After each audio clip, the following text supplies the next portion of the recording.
Vous allez bien? Ça va et toi? Ça va, ça va. Vous savez, en France, c'est dur. Hein. C'est vraiment dur, c'est pas pareil que chez nous là-bas. C'est quoi qui est dur? Vous savez, il y a beaucoup d'études qui sont... Allez, on s'y met. Excusez-moi madame, j'ai quelque chose à vous dire. Vous êtes mes collègues, non? Oui. Il y a un collègue, on s'entraide. Oui. Oui. Je vous mens pas, j'ai un problème. Un problème? Oui, un problème, je sais pas. Je ne sais pas manger au restaurant. Comment ça, tu peux manger au restaurant?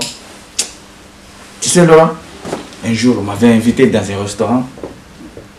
Je suis allé, c'était un ami, gratuit. J'avais même pas mangé à la maison pour bien encaisser. On est arrivé, mon ami il est parti commander. Il est revenu, je vois une serveuse qui s'approche. Qui vient avec une assiette. Tu sais c'est de quoi? De la salade, wesh. De la salade. Bah oui, c'est l'entrée, c'est normal. Comment ça l'entrée? Il n'y a pas d'entrée ou sortie. Chez nous là-bas on mange direct. Bah nous ici au Portugal on mange direct. L'entrée de place ensemble. Mais au Portugal, vous êtes les autres. Les autres? Laissez-moi terminer mon histoire. La serveuse elle est venue, elle a déposé l'assiette. Moi comme je ne savais pas qu'il y avait l'entrée comme vous dites. Moi je croyais que c'était direct le sortie. J'ai mangé, j'ai frappé mon assiette. Mon ami qui est à côté de moi, il n'a rien mangé. J'ai fini mon assiette. J'ai pris l'assiette de mon ami. Ah oui, pour bien remplir. J'ai pris l'assiette de mon ami, je l'ai mangé. Quelques minutes après, je vois la serveuse, elle revient. Tu sais quoi ça? La serveuse, elle est venue là. Je voyais de la viande rouge. De la viande rouge. Vraiment bien, ça c'est bon. Et du riz. Oh. Je dis putain. Je me suis foutu dans la merde. Je voulais vomir, je ne pouvais pas. Je dis non. Bah t'as de manger.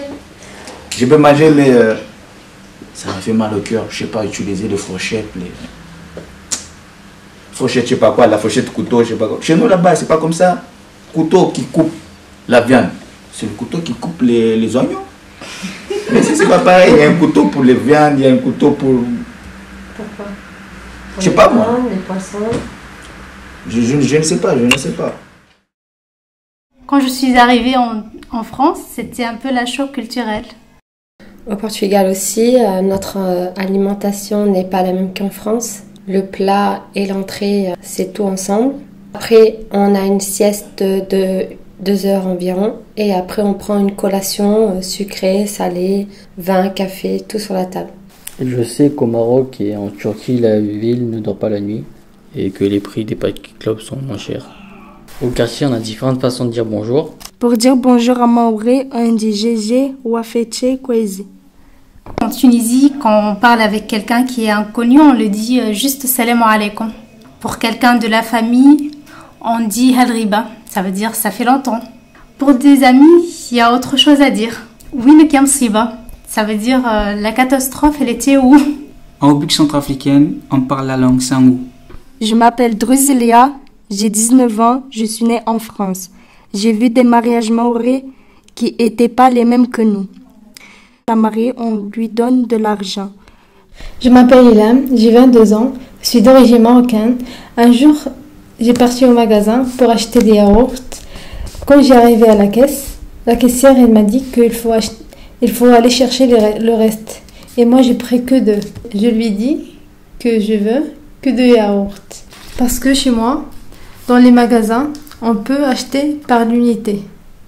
Je m'appelle Ager Ben Saed, j'ai 28 ans et je suis d'origine tunisienne. Où j'habite, pour le bus, on peut sortir de n'importe quel endroit où on trouve le bus, on part. Le chauffeur, on le connaît, il nous dépose où on veut. Je m'appelle Aboubakar Mohamed, je suis centrafricain de nationalité, j'ai 20 ans. J'étais à la gare, il y avait une promotion de gâteau 5 à 5 euros. Je pose mes affaires, je commence à lire un journal, puis un homme vient s'asseoir juste en face de moi.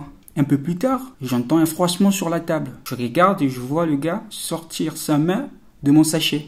C'est bizarre. Mais bon, c'est pas trop grave. La personne a l'air d'être SDF, il doit en avoir plus besoin que moi. Et en plus, il me reste 4 gâteaux. Donc, je m'en fiche. J'en prends un dans le sachet et me remets à lire. Arrivé à la rubrique société, j'entends à nouveau le bruit. Je regarde et je vois le gars prendre un gâteau. Il croque dedans. Ça commence à m'énerver.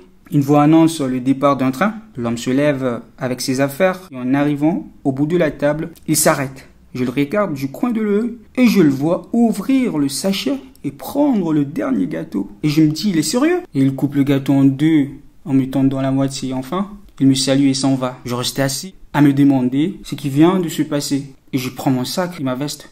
Sous la veste, je vois mon sachet de gâteaux. Non seulement j'ai mangé les gâteaux de cet homme sans qu'il ne dise rien, mais en plus, il a partagé le dernier gâteau avec moi.